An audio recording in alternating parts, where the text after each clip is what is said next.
All right, so today we're going to look at different elements of World War I. We looked at the weapons technology and the trench warfare of the Western Front. Today we're going to look at how it becomes really a global war, some of the strategies, some of the key things that happen, as well as the Russian Revolution, which happens during this time, and the United States getting involved in this war and why that happens. So a lot of stuff going on in today's lesson that you need to pay attention to.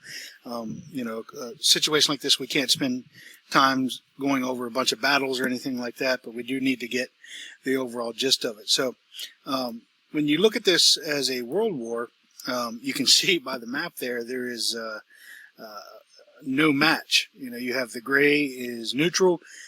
The Central Powers, counting their colonies, are orange, and the Allies are green, counting their, of course, allies. But really what matters is what's happening in Europe. Yeah, it matters around the world for various reasons, but what's going to matter is what's happening on the Western and Eastern fronts around Germany. And this becomes a world war in the sense that the rest of the world came to Europe to fight. There was fighting going on around the world, especially regarding colonies. For example, the Allies were seizing British colonies. The Japanese seized German colonies, in Asia.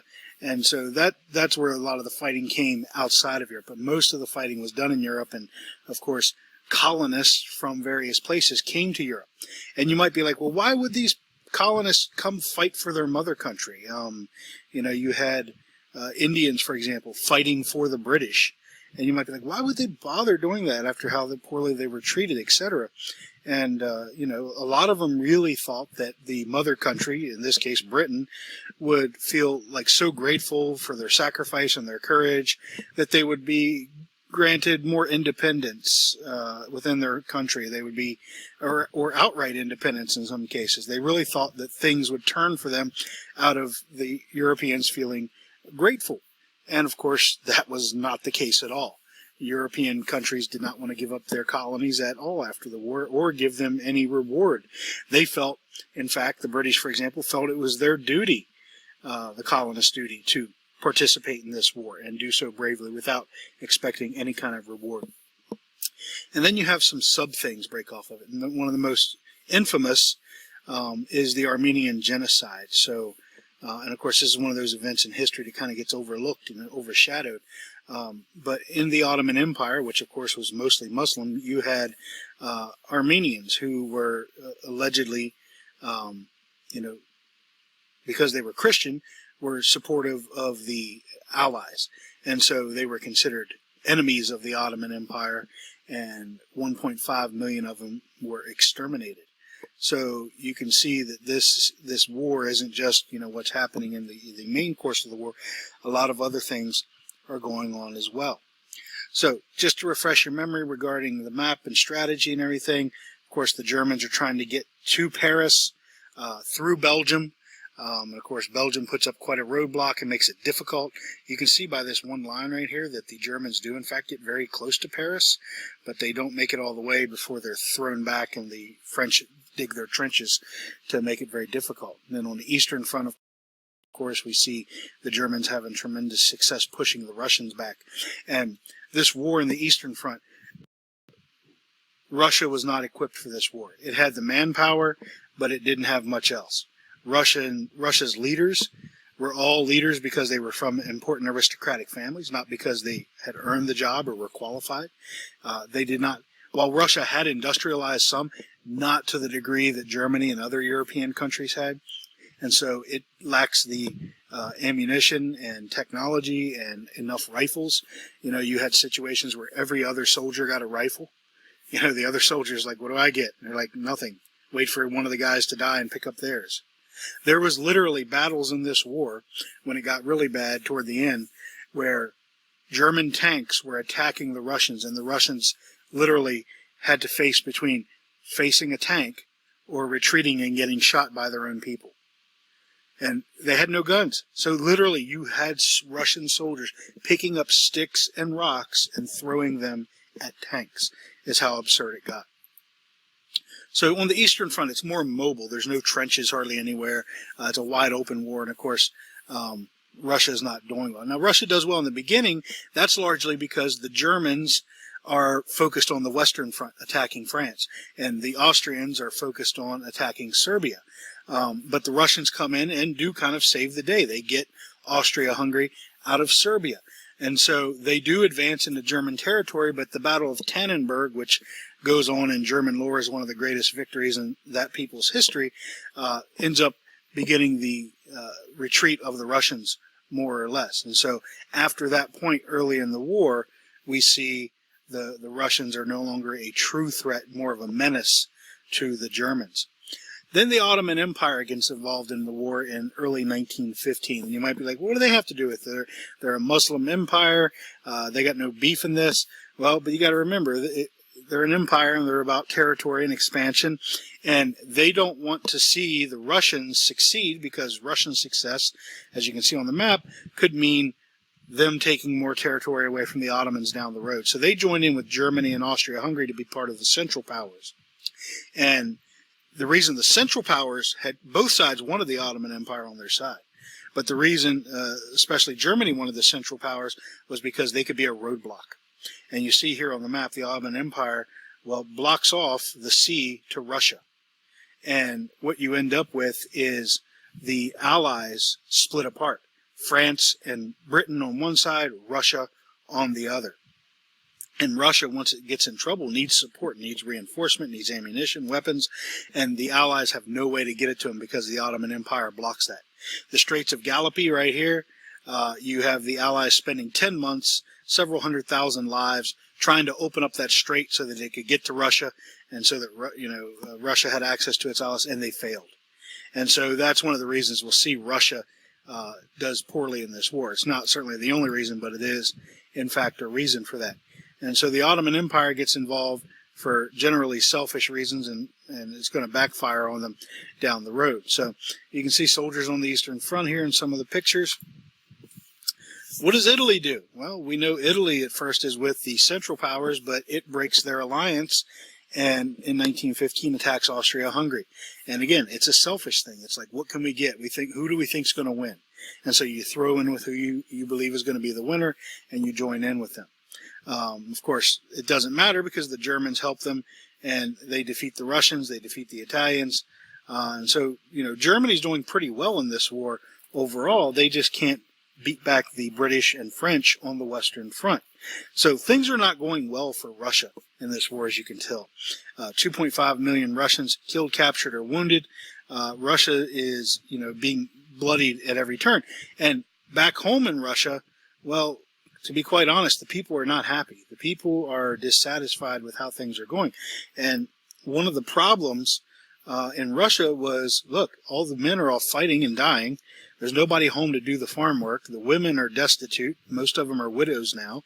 There's a shortage of bread. There's a shortage of everything because Russia's economy was not equipped to deal with such a war, and it's starved off from trade now.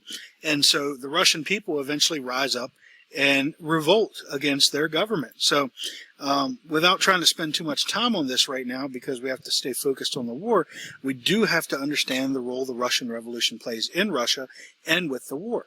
So you look at the chart here, 1900, turn of the century, Tsar Nicholas is the ruler, the absolute ruler over Russia. 1904, Russia is embarrassed when they lose the Russo-Japanese War, and of course the people are upset.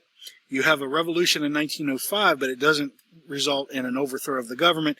You end up with the government giving the people more say in the government, a bit of a legislature type of situation called a Duma. 1914, when Russia enters World War I, suffers a lot of losses, and of course the people are not happy about that. And so that's what it's going to be more or less 1914, 1915. 1916. Things are not good. And you end up with a bread riot, started by women, not surprisingly, but also factory workers, as well as some other folks. So in Petrograd, they revolt. And again, they're like down with the war, down, we want food. And of course, they hated the Tsar's wife. She was this superstitious nutbag, Alexandra. And she took advice from a guy named Rasputin, who was this kind of like mad, crazy monk who was supposed to have healing powers and could heal their son who was sick with hemophilia, the bleeding disorder. And so they kept him around. And so Nicholas goes to the front lines of the war to lead the army, like he's really qualified to do that. And so basically you have this nutbag wife of the Tsar, the Tsarina, and you have a monk, this crazy guy with terrible reputation, horrible sexual exploits, running the country. And so the people were chanting, down with that woman, down with the Tsar. And eventually Rasputin is murdered, and that's a story for another day, but it's one of those interesting elements of history. So you end up with the bread riots getting to the point that the government orders that the soldiers shoot the people. And instead of shooting the people, the soldiers join in with them. That's the end of the government. As we already have learned in this class, you only have power so much as you have a military to support you. Once the military is gone, you're gone. So Tsar Nicholas II abdicates, gives up his throne. A provisional republic was established, but they failed to do one key thing. They did not get Russia out of the war like the people wanted. So you had this revolutionary radical named Vladimir Lenin. He was living in exile in Switzerland, and the Germans heard of all the chaos going on in Russia, and they're like, hey, I wonder if we could stir up some more trouble. So they smuggle Lenin on a train all the way across Europe to get him back to Russia. And of course, when he gets back to Russia, he gives a bunch of speeches, and the people are fired up, and they begin to lean toward Lenin. And Lenin and the Bolsheviks, who are communists, believe in socialism to the hardcore. They promise three things: bread, peace, and land. We'll feed you, we'll get you out of the war, and we will give you land that the rich people have. It'll be redistributed so everybody will have land to live on in the future. That was very appealing to a lot of the Russians, and so they flocked to the Bolsheviks. Not everybody did. There were still plenty of people who thought the Tsar should be in power, and so that's one of the reasons that the revolutionaries kill Tsar Nicholas and his family. That's the end of them. If there's no Tsar to put back on the throne, there's no reason to keep fighting for him. So, long story short, when I tell you that the Russians get out of the war, they're not supposed to. They're supposed to keep fighting with their allies. Instead, the new government's like, nah, we're not interested anymore. We don't care. And of course, this is catastrophic for France and Britain, because they're counting on their ally to help them make it a two-front war for Germany, and now Germany only has to deal with one front. Germany can take all the soldiers on the Eastern Front and send them to the Western Front to possibly break the stalemate that has been caused by the trenches. Last thing I'll say about the Russian Revolution is it wasn't clean and simple. You end up with the Reds versus the Whites. In other words, the revolutionaries versus the people who want things to stay the same, fighting a civil war for 3 years. More people died in the Russian Civil War than did in World War I. So pretty catastrophic thing, to be sure. So we can see the territory. March 1918 is when Lenin signs the treaty to get them out of the war. Look at all the territory that Russia loses to Germany. A ton of territory. But that was the only way they could get out of the war. So we see the big thing that changes the tide of the war is the entry of the United States of America. A neutral country, at least in, our president, Woodrow Wilson, actually told people when the war broke out that we should not only act neutral, we should be neutral in thought. We should not take sides. Now, of course, you got to remember the United States is going to be sympathetic to the Allies largely because of its connection to Britain. But there's a lot of German Americans, a lot of people from different parts of Europe, and so a lot of them were also sympathetic to Germany in this situation. But at the end of the day, not many Americans wanted to join the war no matter what, no matter which side they might have favored. So you might have had a lot of quarreling and bickering over who we should support and so forth, but at the end of the day, we weren't going to fight for either side. So you end up with the United States joining the war. Well, a couple things brings the United States to the war. First of all, look at this chart here. All right, United States foreign trade during World War I, at least the first 3 years of it, 1914 to 16. Look at the amount of trade we have with the Allied countries versus the Central Powers. 824 million to 169. Okay, you might be like, that's where we start. Look how it changes. 1.9 billion to the Allies. only 11, from 169 million to 11 million.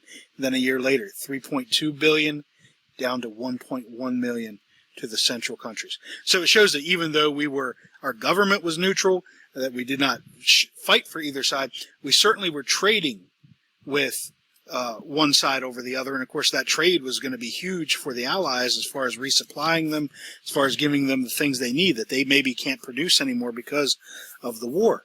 So Wilson runs for re-election during the war, and he gets re-elected on the slogan that he kept us out of war. And that's what most Americans wanted. But then things happened that's going to force Wilson's hand. Wilson wanted to stay out of the war, but ultimately could not. Things forced him to. And so this is one of his most famous quotes, and it's worth remembering. He said, "The world must be made safe for democracy. Its peace must be planted upon the tested foundations of political liberty."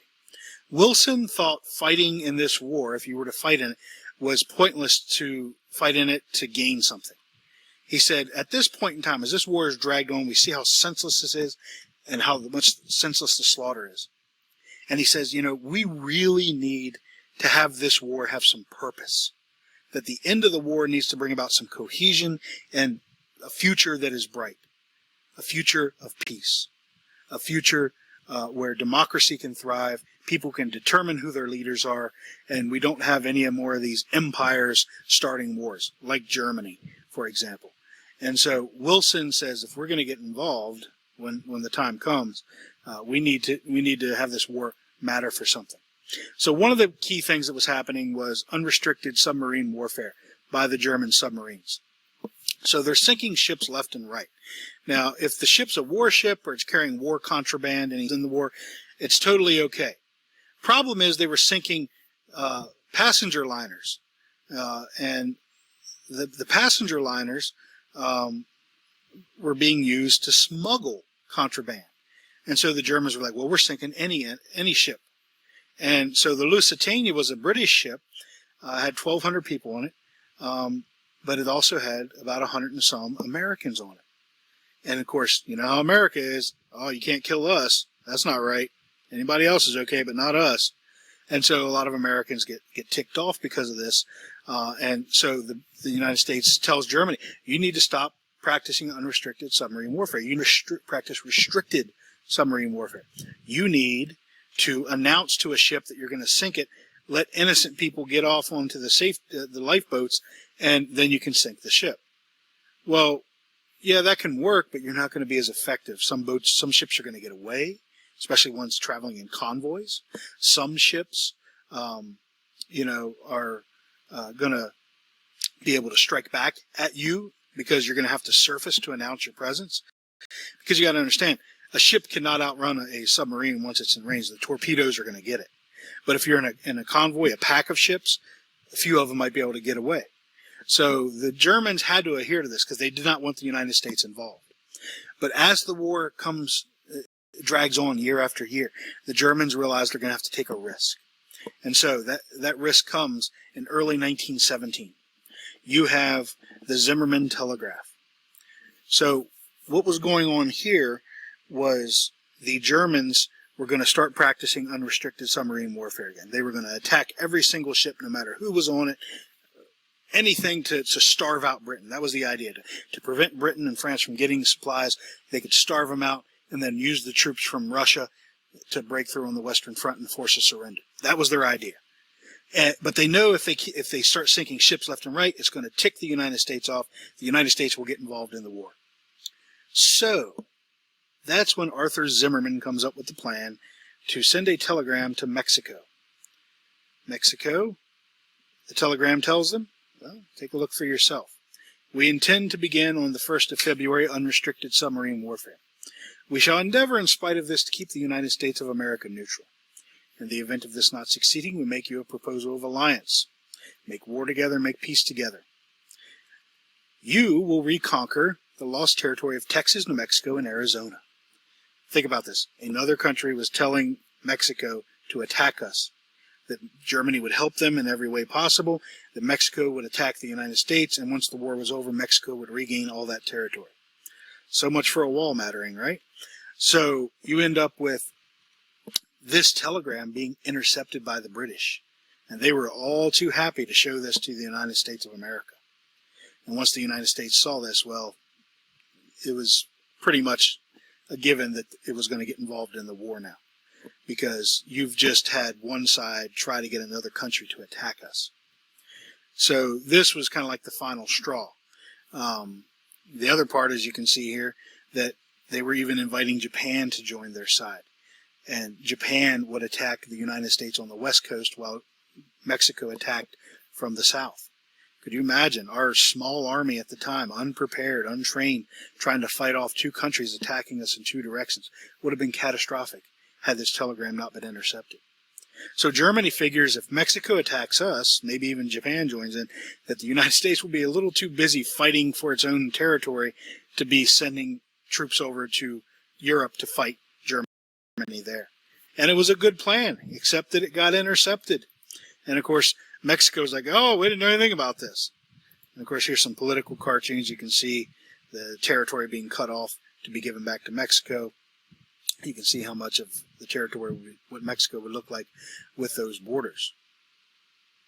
So the propaganda is now going to be very important regarding getting people to support the war. This becomes what we call a total war. It's one thing when you have one country's army fighting another country's army. That's just war.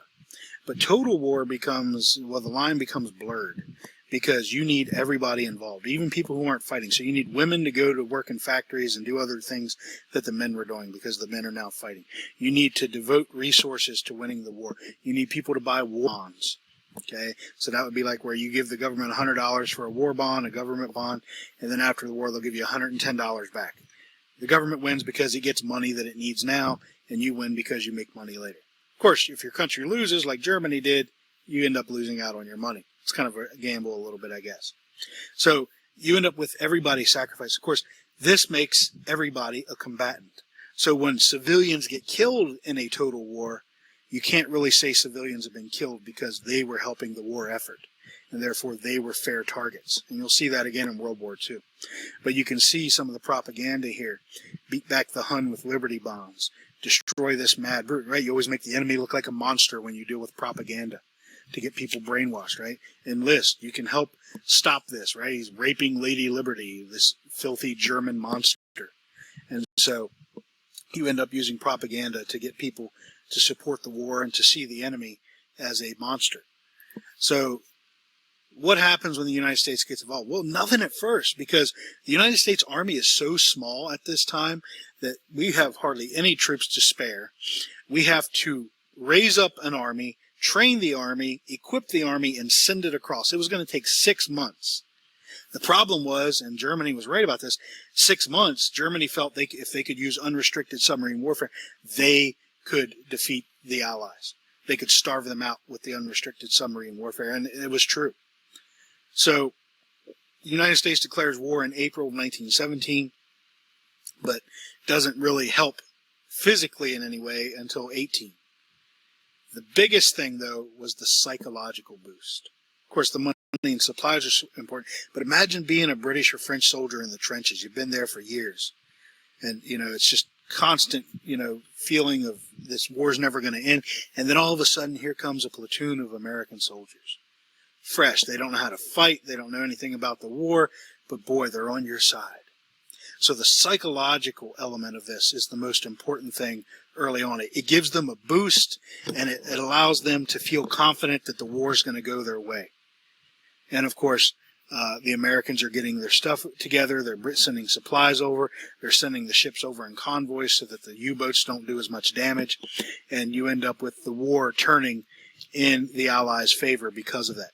And, of course, Germany, things aren't going well in Germany after a while. They're getting pushed back. And, of course, you end up with a revolution there. You end up with people overthrowing the government there, the Kaiser, because they're not happy with what's going on. But that's a story for another day when we talk about the end of the war and the peace treaty that comes from that.